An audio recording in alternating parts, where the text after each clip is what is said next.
Black सी में Russian barrack के पास बहुत बड़ा धमाका। रूस की ब्लैक सी फ्लीट हेडक्वार्टर के बेहद करीब धमाका। धमाके में कई लोगों के मारे जाने की खबर। धमाके के वक्त डॉर्मेट्री में मौजूद थे 185 लोग। हादसे के बाद लगी भीषण आग। धमाके वाली साइड से कुछ दूर रूस के कई शिप्स खड़े थे। तो यहां हंटर कौन होने वाला है, फरवरी में खेला किसका खत्म होने वाला है, ये विजुअल्स देखिए जरा, बेहद खतरनाक विजुअल्स। पूरे यूक्रेन में हाई अलर्ट। रूस किसी भी वक्त कर सकता है बहुत बड़ा हमला। सायरन बजाकर लोगों को किया जा रहा है अलर्ट। यूक्रेनी फौज ने लोगों से सेफ जगह पर जाने के लिए कहा। मेट्रो के बंकर में शरण ले लोग। यूक्रेनी फौज ने कहा रूस कभी भी कर सकता है मिसाइलों के बौछार।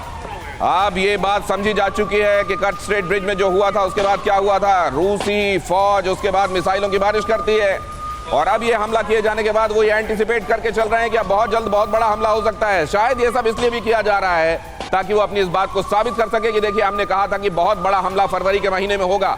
अगर इस तरीके के प्रोवोकेशंस होंगे तो हमला होगा, लेकिन इसके लिए जिम्मेदार क्या तब भी रशिया को माना जाएगा। जनरल दत्ता। ये दिनेश ऐसा है, क्रीमिया के बारे में पहले ही पुतिन बोल चुके हैं कि ये नो गो एरिया है। जिस दिन क्रीमिया के ऊपर यूक्रेन ने कोई डेडिकेटेड हमला कर दिया तो ये जो एनालिस्ट हैं पूरे दुनिया के हमारे अलग अलग देशों के इंक्लूडिंग द अमेरिकन्स, उनका ये मानना है कि हो सकता है रशिया उसका टैक्टिकल न्यूक्लियर हथियार इस्तेमाल कर दे यूक्रेन के ऊपर।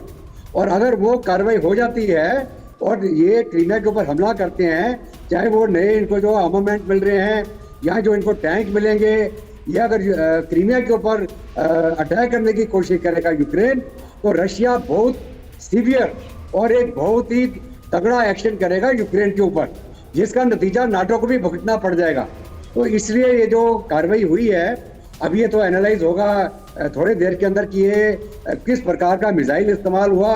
सर एक बात और कही जा रही है, अभी आपने सुना एवीएम श्रीवास्तव क्या कह रहे हैं। वो ये कह रहे हैं कि हाँ इंटेलिजेंस तो दिया ही जा रहा है वेस्ट की तरफ से। अब ये भी मुमकिन है कि ये हमलों में सीधे सीधे वेस्ट शामिल भी हो, क्योंकि अभी तक इस तरीके के इतनी रेंज वाले हथियारों के संदर्भ में यूक्रेन की पास होने की कोई सूचना नहीं है। मैं एक बात और समझना चाहता हूं पीके श्रीवास्तव सर आपसे कि अब क्या एंटीसिपेट, कर्च स्ट्रेट के बाद आपने जो कहा था वो हमने होता हुआ देखा, ये हमने देखा सेवेस्तोपोल में, अब क्या हो सकता है सर आगे?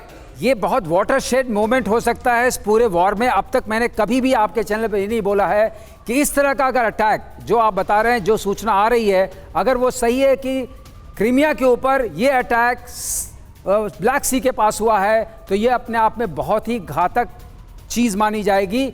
और अब जो भी रास्ते से वेपन्स आ रहे हैं उनको नष्ट करने की पूरी योजना बनेगी।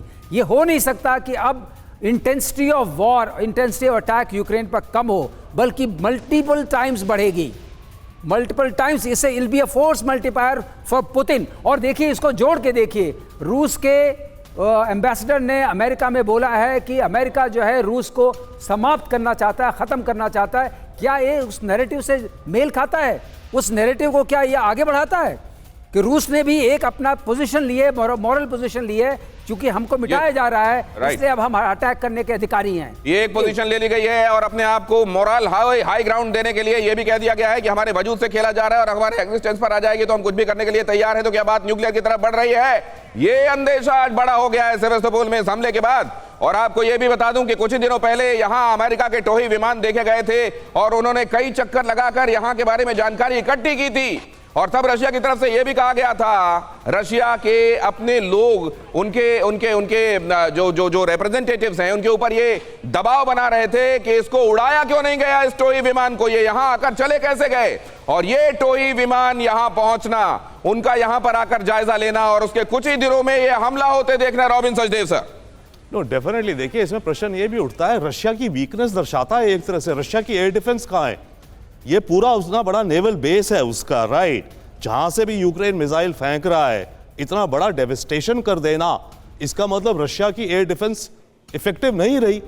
तो बार बार इस वॉर में ये दिख रहा है कि रशिया की वीकनेसेस एक्सपोज हो रही हैं और यूक्रेन एक गुरिल्ला स्टाइल कह लीजिए, अजाइल निम्बल रूप से उसे जो भी मिल रहा है उसका मैक्सिमम एडवांटेज ले रहा है। तभी मैं कह रहा हूं अगर ये टैंक्स आने शुरू हो गए तो डॉनबास में रशिया चाहे 5 लाख या 10 लाख सोल्जर्स डाल दे, रशिया फंस जाएगा।